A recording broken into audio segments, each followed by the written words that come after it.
दोस्तों, महाराष्ट्र में एक बड़ी दिल दहला देने वाली घटना को अंजाम दिया गया था, जहां पर एक पिज्जा डिलीवरी बॉय के साथ बदतमीजी और बदसलूकी की गई थी। उसे बेरहमी से पीटा गया था। यही नहीं, अलग अलग जगह जिस तरह से मुसलमानों पर हमला किया जा रहा है, मस्जिद पर हमला किया जा रहा है, इन सब के बावजूद मुस्लिम समाज सड़कों पर उतरा था। लोगों को लगा था कि शायद जब मुस्लिम समाज सड़कों पर उतरेगा, गोदी मीडिया को लगा था कि जब मुस्लिम समाज सड़कों पर उतरेगा तो यह बताया जाएगा कि कैसे ये उपद्रवी हैं।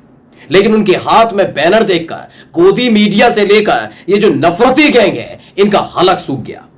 इतनी तमाम घटनाएं होने के बावजूद भी, मुसलमानों को निशाना बनाए जाने के बावजूद भी, मस्जिद को तोड़ देने के बावजूद भी, हिजाब वाली बच्चियों से बदसलूकी करने के बावजूद भी, दाढ़ी खींच लेने के बाद भी और जालीदार टोपी को उतार देने के बावजूद भी मुसलमानों ने शांति का संदेश दिया है। महाराष्ट्र से जो तस्वीर निकलकर सामने आई है दोस्तों, यकीनन इस पूरी वीडियो को आप देखेंगे तो आप इस देश के, इस मुल्क के मुसलमानों को सलाम करें। नमस्कार, मैं हूं प्रज्वल गौतम और आप देख रहे हैं द घंटा। आपको याद ही होगा कि तकरीबन 1.5 महीने पहले किस तरह से हिमाचल प्रदेश, वहां से पंजाब, हरियाणा होते हुए दिल्ली में बहुत ज्यादा हालात खराब हो गए थे। यह प्राकृतिक आपदा थी, बारिश लगातार हो रही थी और बताया गया कि हिमाचल प्रदेश में ग्लेशियर फटने की वजह से वहां कई इलाके पानी पानी हो गए। अब भी हालात कई इलाकों के ऐसे ही खराब है। दिल्ली में भी यही हुआ कि जब हरियाणा के एक डैम से पानी छोड़ा गया था, हथनीकुंड बैराज से पानी छोड़ा गया, तो यमुना का जलस्तर इतना बढ़ गया था कि दिल्ली के कई इलाके पानी में समा गए थे। उस दौरान भी हमने ग्राउंड रिपोर्ट आपको दिखाई थी कि किस तरह से जो इलाके में रहने वाले लोग हैं, चाहे वो हिंदू हो या मुसलमान, उनके लिए ये लोग निकलकर सामने नहीं आए थे जो नफरत फैलाने का काम करते, बल्कि कौन निकलकर सामने आए थे? मुसलमान ही निकलकर आए थे।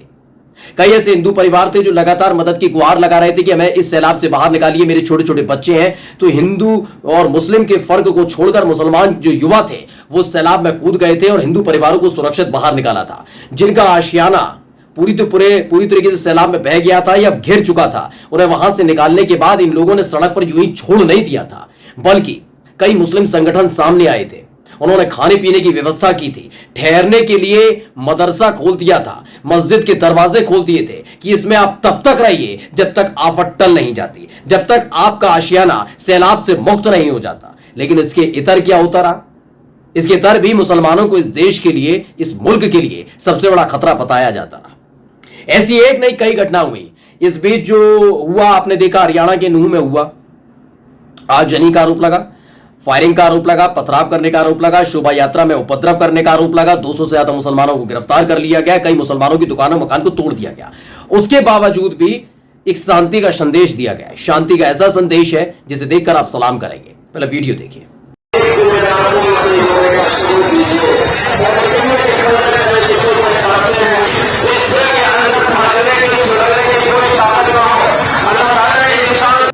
दरअसल इसे सदफ अफरीन नाम की एक ट्विटर यूजर ने ट्वीट किया है और लिखा है कि महाराष्ट्र का मुंब्रा, वहां का एक इलाका है, लिखा है कि मुस्लिम समुदाय के लोगों ने देश में जो नफरत फैली हुई है उसके विरुद्ध शांति मार्च निकाला है। देश के नेशनल मीडिया से यह खबर गायब है। इतनी भारी संख्या में लोग नफरत के खिलाफ जुटे और शांतिपूर्वक मार्च निकाला और खत्म किया, लेकिन फिर भी कोई मीडिया में कवरेज नहीं। यह मीडिया दिन रात नफरती खबरें चलाता है, लेकिन नफरत के खिलाफ मोहब्बत के पैगाम को नहीं दिखाता। ऐसा क्यों? यह सदफ अफरीन ने सवाल वाजिब उठाया है। दरअसल टीआरपी का सारा खेल नहीं होता है। खेल यह भी होता है कि जिसका आप राग अलाप रहे हैं, जो आपके आका हैं, जिन्हें सत्ता चाहिए, उनकी सत्ता की चाहत पूरी कैसे होती है? क्या उनकी सत्ता की चाहत राहुल गांधी के पैगाम की तरह पूरी हो सकती है, जो नफरत के शहर में मोहब्बत की दुकान खोलने का ऐलान करते हैं? या फिर ऐसे लोग जो टमाटर की बढ़ती कीमतों के पीछे मियाओं को जिम्मेदार ठहराते हैं, जो एक डंके की चोट पर कहते हैं कि उन्होंने जब से मुख्यमंत्री बने हैं कितने मदरसों को बंद करवा दिया? ऐसे लोग जो कांवड़िए उत्पात मचा रहे होते हैं, मुस्लिम बस्ती में घुसकर माहौल खराब करने की कोशिश करते हैं और एक अधिकारी उनके खिलाफ कार्रवाई कर देता है, उस अधिकारी का ही ट्रांसफर कर दिया जाता है। ऐसे लोगों से क्या उम्मीद की जा सकती है? तो ऐसे लोगों की भी उम्मीद पूरी करने के लिए मीडिया काम करता है और इसीलिए इसे गोदी मीडिया कहा जाता है। तो गोदी मीडिया पर आपने ये तस्वीर अभी तक नहीं देखी होगी कि महाराष्ट्र के मुंब्रा इलाके में किस तरीके से ये पूरी की पूरी एक रैली निकाली है। ये 10, 20, 50 लोग नहीं थे। आप देख सकते हैं एक लंबी कतार, इस वीडियो में आप देख रहे होंगे एक लंबी कतार आपको दिख रही होगी। हर तरफ मुसलमान मुसलमान नजर आ रहे होंगे, जालीदार टोपी नजर आ रही होगी, हाथ में आपको तिरंगा झंडा लहराता हुआ नजर आएगा। ये वही तिरंगा झंडा का है जिसको लेकर तिरंगा यात्रा निकालते निकालते ये बदसलूकी बदतमीजी करते हैं कई लोग। लेकिन जब मुसलमान के हाथ में ये झंडा देखते हैं तो उनके पेट में मरोड़ उठती है। महाराष्ट्र के मुंब्रा इलाके में जब ये पूरी की पूरी रैली निकली, ये पूरा हुजूम निकला, तो इन्होंने मुसलमानों से आह्वान नहीं किया कि आप हथियार उठाइए। जैसे लगातार अलग अलग जगह हिंदूवादी संगठन होने का दावा करने वाले, हिंदुओं के ठेकेदार होने दावा करने वाले लोग लगातार कह रहे हैं कि मुसलमानों से कि आप हथियार उठा लीजिए। ऐसा नहीं किया गया, बल्कि साफ तौर पर संदेश दिया गया कि भाई शांत रहिए, जो घटना घटी है उसे कानून के हिसाब से निपटाना चाहिए, चाहे घटना कहीं की भी हो, हरियाणा की घटना हो, उत्तर प्रदेश में कहीं की घटना हो, मध्य प्रदेश के खरगोन या कहीं की भी घटना हो, ये कहीं की भी घटना हो, लेकिन आपको शांति के साथ कानून पर भरोसा करते हुए शांत रहना चाहिए। यह संदेश दिया गया। एक बार फिर से वो वीडियो देखिएगा। तो इस वीडियो में आपको हर तरफ मुसलमान नजर आ रहे होंगे।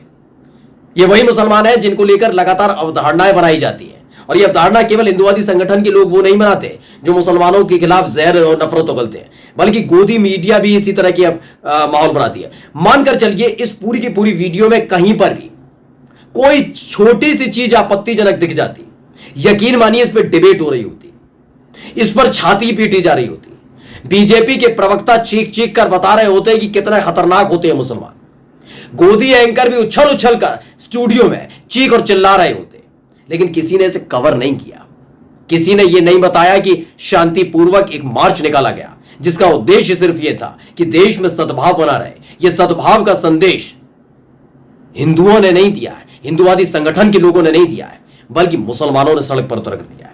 वैसे भी हिंदू और मुसलमान की बात नहीं है दोस्तों, दोनों ही तरफ कहीं ना कहीं कुछ कट्टर लोग बैठे हुए हैं जो उल जलूल बयान देते हैं।